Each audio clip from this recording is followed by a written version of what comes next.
Super Rugby round 8. The Friday games are all done and dusted.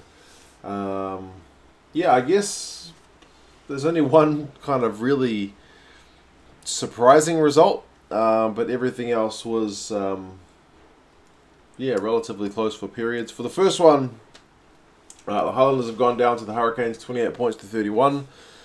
There's not that many times the Highlanders have been beaten at home in recent history. They did mention in the post-game wrap-up that it had been, I think, 17, or I stand to be corrected, whatever number it was. It was a long time since the Highlanders had lost a game at home, and they have lost one now. Just barely. Either team really could have taken this one. It was 4 tries apiece. It was just a penalty that was the difference. For the Highlanders, tries to Frizzell, Dixon, Hamilton, and Lynchus. Frizzell's one, he kind of powered over Laumapi a couple of meters out. You kind of expect that, I suppose. And for the Canes, Perinara got 1, Savia got 2, including one kind of length of the field, almost length of the field, 2/3 of the field. Run where he just picked up a loose ball and just gassed it all the way to the line. Nobody caught him. Yeah, he is quick for a number 7. And yeah, Laumapi got one where he did his thing and he busts a few tackles. It seems to be kind of a thing that the Canes have got Savia, who's in top form, Laumapi, who at least with the ball is in very good form, Perinara's top, and then yeah, you kind of wonder how they would go without some of their star players. I mean, it's not unique to them, like the Blues would be struggling without Rieko Ioane. All kinds of teams are like that, but yeah, the Canes in particular do seem to lean on those players a fair bit. The Canes did bomb a possible early try. Like Lamb went on a tackle-busting run, but they didn't manage to score from it. The Highlanders had a no try for a forward pass. So, yeah, it was a funny one. Especially at the death of this game, the Highlanders, well, the Hurricanes had the ball, and they... Well, was it before that? The Highlanders had the ball. The Hurricanes got a scrum penalty. Just enough time to wrap things up. But then they lost their own line out. And then they managed to turn the Highlanders over. And were just trying to kind of one-off runner for a minute to end the game. But then they conceded a penalty. And the Highlanders had, I don't know, was it 3 penalties they won? 3 advantages they got. And they refused to kick for the draw. They kept going for the kill, and eventually they stuffed it up. And that was after the Hurricanes had a yellow card as well. So, yeah, the Highlanders were obviously under instructions that a draw is not good enough. And I guess if you consider their record thus far this season, that's probably fair. But I guess at the end of the day, another point would have been nice, and especially to deny a conference rival the points that they got. So, yep, they didn't go for the draw. And, yeah, they just pick up a losing bonus point. In terms of the stats, the Canes had more run meters by about 100 for 595 to 496. But, interestingly, it's a switch from the Highlanders in terms of what we're used to seeing, because we're used to seeing them play without the ball, play on the counter, and just tackle like demons. In this one, the Highlanders had 57% possession and 61% territory, which is not what they used to have. They used to always be in the 40s or 30s. They would always be the team with less ball, less territory. And the Canes tackled at 85%. They had to make 118. The Highlanders, whose tackling is kind of the thing they're renowned for, 75%, which is low Super Rugby standard. So, 74 tackles they had to make. They missed far too many. That being said, the Hurricanes weren't like perfect. Their lineup was operating at 37%, which is really, really atrocious. So, both sides with things to work on. I guess the Hurricanes have got a bit more of a chance to do that now because they have a bye. Whereas the Highlanders, it's kind of a matter of getting it right pretty quickly because they got to travel to Christchurch next week to play the Crusaders, which is about as hard as it gets. The next one, the Reds against the Stormers. This one was on after the Highlanders-Hurricanes game, so started like 9-something New Zealand time. I watched the first half, which was 0-0. It's been a very long time since I've seen a 0-all game. My notes don't say a lot about that first half, other than Khaleesi got a yellow card right towards the end of it for a bit of kind of cynical play. I mean, the first half, the Stormers did have a couple of chances. Like, Willemse was denied by the TMO because he forced the ball kind of on the dead ball line. And Sergio Peterson was denied because his foot just hit touch. So those kind of could have been, it could have shifted the game in another direction if the Stormers had got those. If they'd been up 14-0, they might have gone on to win. But neither try counted and were fair. For the Reds, Daugunu went off pretty early, so we didn't get to see much of Naivalu in the midfield. He had to pretty much shift out to the wing, and then Paiawa came on and took that spot in the midfield.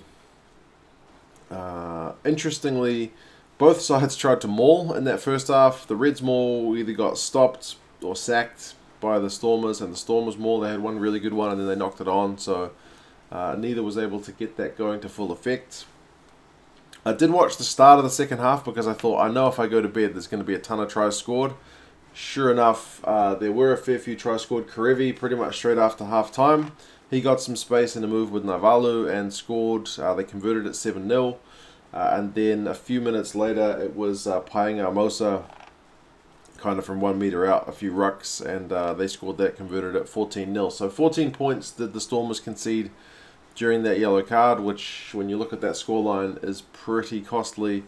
The Stormers hit back after Khaleesi came back on. Van Dijk, from about 4 metres out with some power, made it 14-7, so kind of game on. But then McDermott with a quick tap. And from McDermott's try, I haven't actually seen the game in full. I just watched highlights because I did decide to go to bed. Because I was thinking about getting up for that game. 21-7. Dialende got one kind of late on after Khaleesi had one TMO'd as it has held up. Made it 21-12, but they missed the conversion.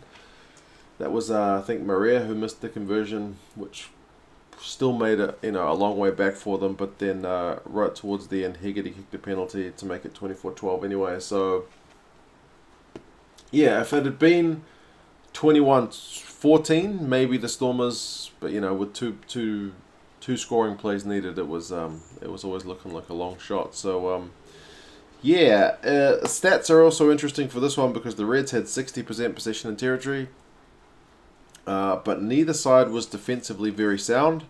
The Reds tackled at 74%, and that's lower than what the Highlanders were tackling at in their game.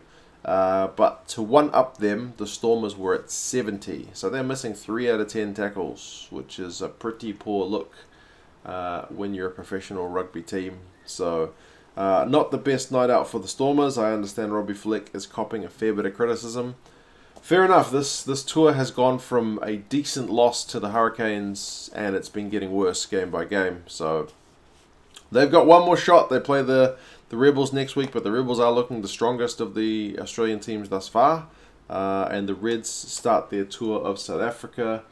So we'll see how their kind of style of game goes. I mean, you look at this game, and both teams were definitely like playing, I guess, kind of safe at times, because you look at the number of lineouts. There were 27 lineouts and 22 scrums. So that's a lot of set-piece action in this game. If you think about every scrum takes about a minute to set, and the odd one gets reset, 22 scrums. Each line-out, thinking 30 seconds to a minute. 27 line-outs. How many minutes is that in an 80-minute game? It's quite a few. And also there were almost 20 penalties conceded in the game. So 11 to the Stormers, 8 to the Reds. So, yeah, it wasn't the best. But the Reds will definitely take a win. I mean, congratulations to them. They definitely needed a win to get back on track. The Stormers really needed a win and just kind of failed miserably. Speaking of failing miserably, the last game, the Lions against the Sharks. Now, despite going to bed before the end of that first game, I only woke up towards the latter stages of the first half.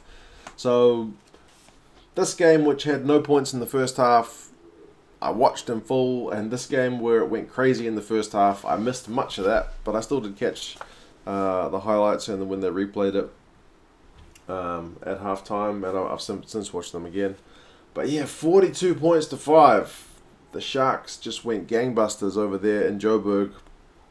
Kind of like this Hurricanes victory over the Highlanders. I think it had been a while since the Sharks had beaten the Lions in Joburg. I think they mentioned 2012. So quite some time. And what a way to do it, man. 42 points to 5. It looks like, from what I saw of the recap of that kind of half an hour that I missed at the start, the Sharks were pretty much just camped in the Lions' half for that whole period. It was Herbst, I think, who got a yellow card. Jacques Vermeulen scored a try during that period to make it 5-0. But they only scored 5 points during that yellow card, so I guess in terms of the Lions, that was a bit of a win, because if you can concede as few points as possible, that's the way to do it. But Mapimpi scored from a Bosch line break, made it 10-0. They missed the first 2 conversions. Went through a gap, made it 17-0. Sharks got a penalty. 20 points to 0, and that's where I started following the game live. It was a bit of a surprise. I picked the Lions in my Super Brew. That was a foolish decision, man. Mapimpi got another one before the end of the first half. Out wide after some phases. They missed the conversion again, 25 points to 0. It's not like Rob Duprea Jr. to miss conversions as much as he did. But I guess everyone has an off day. Except Hayden Parker from the Sunwolves. But yeah, that was the score at halftime, 25-0. Bosch kicked a long-range penalty in the second half, 28-0. Thomas Dutoy got a try from a driving maul, 35-0. It was getting pretty embarrassing. It looked like the Lions were going to finish the game with that big goose egg, but they did manage to finally score a try, and the crowd cheered. It was raining like crazy in that second half. It's raining here now, so I was kind of feeling it at the time. But yeah, from a Tyrone Green offload, 35-5. At least they didn't get kind of whitewashed.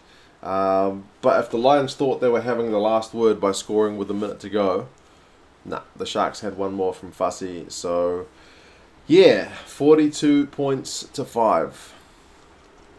It's kind of a hiding and a half. Like I said, it was raining a lot. Interestingly, the Lions, I think, brought on Daimani and put him in the midfield. I know they've been talking about doing that for a while. I was kind of hoping they would keep him in the loose forwards, because like Adi Savia, he's got that kind of build and that kind of speed that he probably could be deployed either way. But I like the idea of having a dangerous, quick and mobile loose forward. But I guess he's got to do what the coaches tell him. It just wasn't going right for the Lions in this one. I mean, at one point, Groom passed the ball into the post in his own goal area when he was trying to hit Yankees. Yankees kicked a kickoff that didn't go 10 meters. It was just not their night. Bosch had a stormer. Seemed pretty darn good from what I saw. Mapimpi was on both sides of the field, so everywhere. Yeah, pretty good game from the Sharks. The interesting number for me when I read the stats was that, I mean, both sides in terms of their set piece did fine. Sharks had 60% possession, which seems right, given how much they had the ball. But the territory stats was 72-28 in favor of the Sharks. 72%. That's just how under pressure the Lions were at home. They just could not get into the game. You thought maybe at halftime they'll say something that'll rev the boys up. Whatever they said, it didn't really work. So, yeah, the Lions have got to pick themselves back up, because they've just left things open in the South African Conference now. I think the Sharks have passed them on the log. They're away to the Brumbies, so they start their tour. The Brumbies haven't been in the best form, so it might be a good one for them to kind of get underway with. And the Sharks are at home to the Jaguares. Now, the Sharks at this point really could go ahead and lose that game. It would not surprise me at all. I feel like the Sharks could pretty much beat anyone and could pretty much lose to anyone, because they just are a very topsy-turvy team. You do not know what you are going to get. Box of chocolates. But yeah, if you guys saw these games, or if you didn't, seen the highlights, let me know what you thought of the games, kind of key moments, key players, and yeah, I'll talk to you again soon. See you later.